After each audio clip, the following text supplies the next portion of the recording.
Oke, jadi hari ini Ibu mau bahas mengenai sudut berelasi pada trigonometri. Nah, anak-anak, kalau misalkan kalian sudah lihat, yang sebelumnya kalian sudah tahu nih, ada pembagian kuadran dalam trigonometri, di mana kuadran pertama itu dari sudut 0 sampai 90 derajat. Kuadran 2 itu lebih dari 90 derajat, berarti dari 90 derajat sampai 180 derajat. Terus kuadran 3 itu dari 180 derajat sampai 270 derajat, dan kuadran 4 itu dari 270 derajat sampai 360 derajat. Nah, sekarang kita bisa mencari nih berapa nilai dari katakanlah sinus 20 gitu ya, dengan menggunakan yang namanya sudut berelasi. Nah, coba kita lihat di sini pada kuadran yang kita punya di sini ada 0 derajat, 90 derajat, 180 derajat, 270 derajat, dan 360 derajat. Di sini kita bisa mencari berapa nilai dari sinus sesuatu, kosinus sesuatu, dan seterusnya menggunakan sudut berelasi. Coba kita lihat untuk kuadran yang pertama, misalkan Ibu punya sebuah sudut lancip, misalkan sudutnya itu adalah kurang dari 90 derajat. Kalau misalkan dia itu nilainya kurang dari 90 derajat, maka dia akan masuk ke dalam kuadran 1. Nah, di sini adalah contoh persamaan yang menyatakan bahwa besaran ini atau misalkan nilai dari kosinus apa, sin berapa itu merupakan masuk ke dalam kuadran 1. Coba perhatikan, jika Ibu punya sin 90 derajat minus alfa, di mana alfanya itu adalah sudut lancip yang nilainya itu kurang dari 90 derajat, maka dia masuk ke dalam kuadran 1. Contoh, misalkan Ibu punya sin 20 derajat, nah ini kan sin 20 derajat berarti dia sudut lancip yang kurang dari 90 derajat. Kita bisa nyatakan berapakah sudut relasi dari sin 20 derajat. Oke, nah karena kita menggunakan sin, di sini Ibu menggunakan sin yang ini ya, berarti sin 20 derajat itu sama aja dengan 90 kurang berapa? Nah, berarti sin 20 derajat sama dengan sin 90 derajat dikurangi alfanya itu adalah sudut lancip. 90 dikurangi berapa hasilnya jadi 20? Jawabannya adalah 70. Nah, kita sudah punya dalam bentuk sin 90 derajat min 70 derajat. Ternyata untuk 90 derajat minus alfa ini sama dengan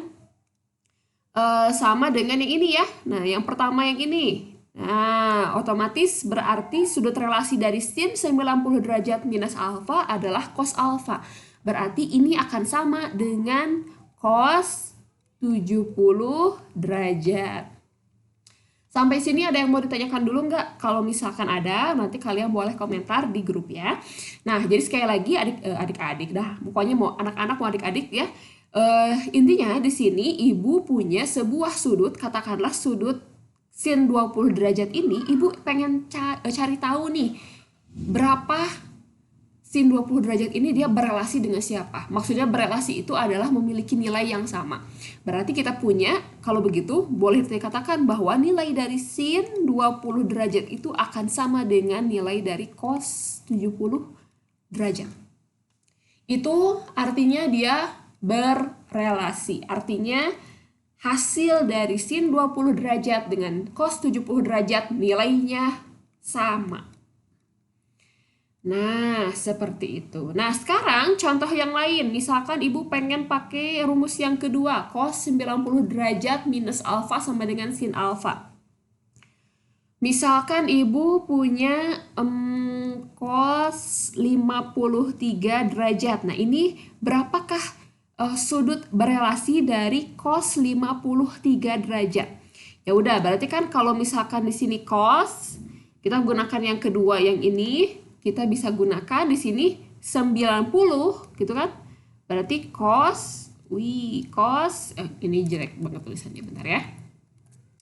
Berarti cos 90 derajat dikurangi berapa menjadi 53, hasilnya adalah 37 derajat. Berarti sudut relasinya adalah 30 derajat Maka kita punya di sini cos, kesananya jadi sin. Nah, berarti ini jawabannya adalah sin 37 derajat. Ini berarti bahwa nilai dari cos 53 derajat itu nilainya sama dengan sin 37 derajat. Berarti cos 53 derajat berelasi dengan sin 37 derajat.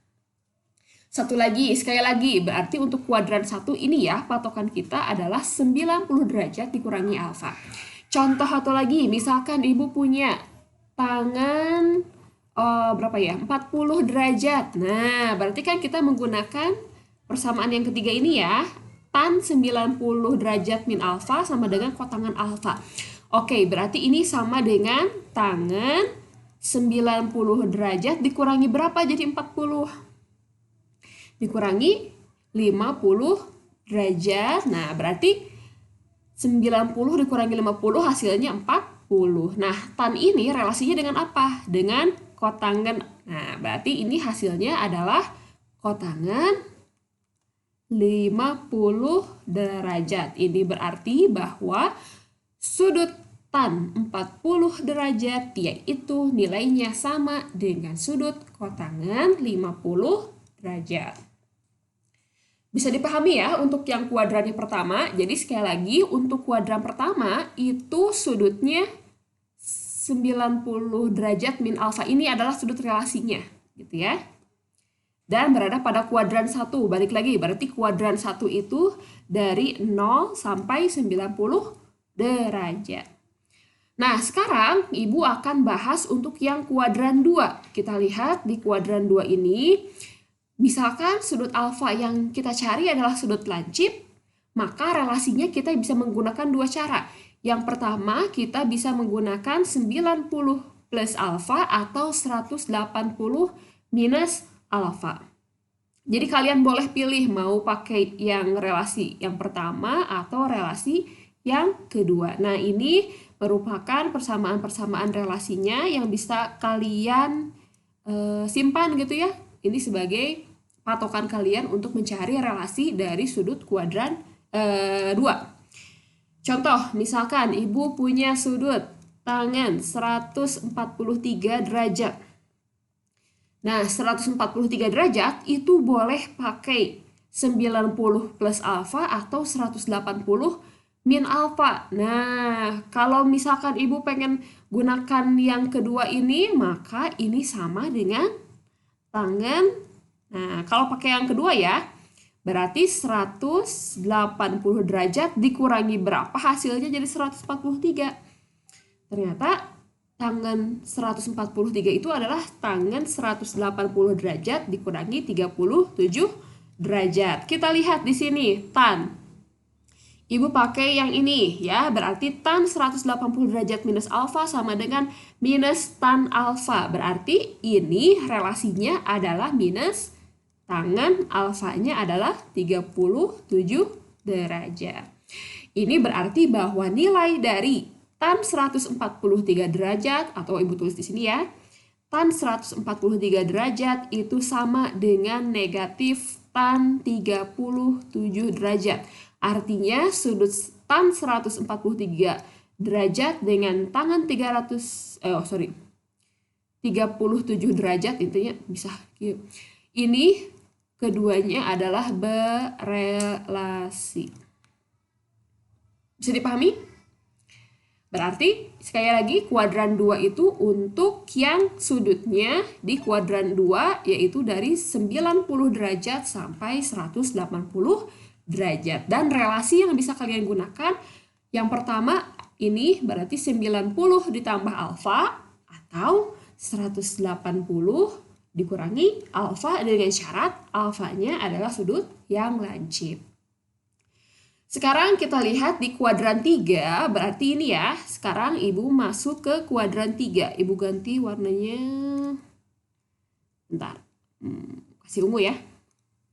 Nah, misalkan ibu pengen bahas yang kuadran 3, berarti dia sudutnya dari 180 derajat sampai 270 derajat. Nah, ini persamaan-persamaan yang bisa kalian gunakan untuk kuadran 3, di mana sudut alfanya itu adalah lancip. Relasi yang bisa kalian gunakan yang pertama adalah 180 derajat ditambah alfa, dan relasi yang kedua yang bisa kalian gunakan adalah 270 derajat dan alfa, di mana sekali lagi alfanya harus sudut yang lancip. Sekali lagi, sudut lancip itu adalah sudut yang kurang dari berapa derajat? Ya, kurang dari 90 derajat. Berarti dia sudutnya lebih kecil dari 90 derajat. Nah, ini bisa kalian jadikan sebagai patokan untuk perhitungan sudut berelasi pada kuadran ketiga. Contoh, misalkan ibu punya sin 233 derajat. Nah, sin 230 derajat berarti kan ibu boleh pakai yang pertama yang ini atau yang 1, 2, 3, yang keempat yang ini gitu ya. Nah, sama aja nih. Kebetulan ibu pengen pakai yang ini ya, berarti sin 233 derajat itu akan sama dengan sin berapa?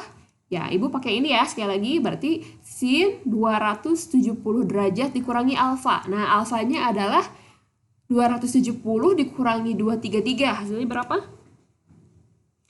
Ya, hasilnya adalah 37 derajat. Lihat, sekali lagi, di sini sin 270 min alfa relasinya adalah min kosinus alfa. Berarti ini hasilnya adalah min kosinus alfanya berapa? 37 derajat. Ini artinya bahwa sinus 233 derajat hasilnya sama dengan negatif cos 37 derajat. Artinya kedua sudut ini berelasi. Sampai sini bisa dipahami? Sekali lagi, berelasi itu kita mau mencari sudut dari misalkan sinus itu dia sama dengan kosinus berapa, sinus itu sama dengan tangen berapa, dan seterusnya ya. Dan satu lagi, berarti untuk yang kuadran 4 berarti ibu kasih warna apa ya, oranye. Nah, misalkan ibu pengen cari yang kuadran 4 itu dia ada di rentang 270 derajat sampai 360 derajat. Nah, berarti persamaan yang bisa kalian gunakan untuk mencari sudut berelasi pada kuadran 4 yaitu yang ini ya persamaannya, dimana seperti biasa sudut alfanya adalah lancip. Relasi yang kalian gunakan bisa 270 derajat ditambah alfa, atau yang kedua bisa kalian gunakan 360 derajat dikurangi alfa. Contoh, misalkan ibu punya berapa ya? Nah, misalkan ibu punya cos 323 derajat. Nah, ibu pengen cari nih relasi dari cos 323 derajat. Berarti ibu bisa pakai yang pertama yang atas ini, atau ibu bisa pakai yang bawah yang ini ya. Nah, bebas mau pakai yang mana aja. Nah, ternyata misalkan ibu masih pengen nyobain yang ini gitu ya. Ibu pengen nyobain banget nih pakai yang cos 360 derajat minus alfa sama dengan cos alfa. Berarti cos 323 derajat itu sama dengan cos 360 derajat minus berapa, hasilnya 323. Nah, ini hasilnya adalah 37 derajat. Nah, berarti cos 360 derajat min alfa sama dengan cos alfa. Berarti relasinya adalah cos 37 ke atas 37 derajat. Artinya bahwa kosinus 323 derajat itu bisa kalian cari hasilnya sama aja dengan kosinus 37 derajat. Kedua sudut ini dikatakan berelasi. Berelasi itu berarti nilainya sama. Kalau misalkan kalian nggak percaya, coba buktikan pakai kalkulator ya. Oke, itu pembahasan mengenai sudut berelasi pada trigonometri. Nah, tugasnya akan Ibu share setelah kalian nonton videonya.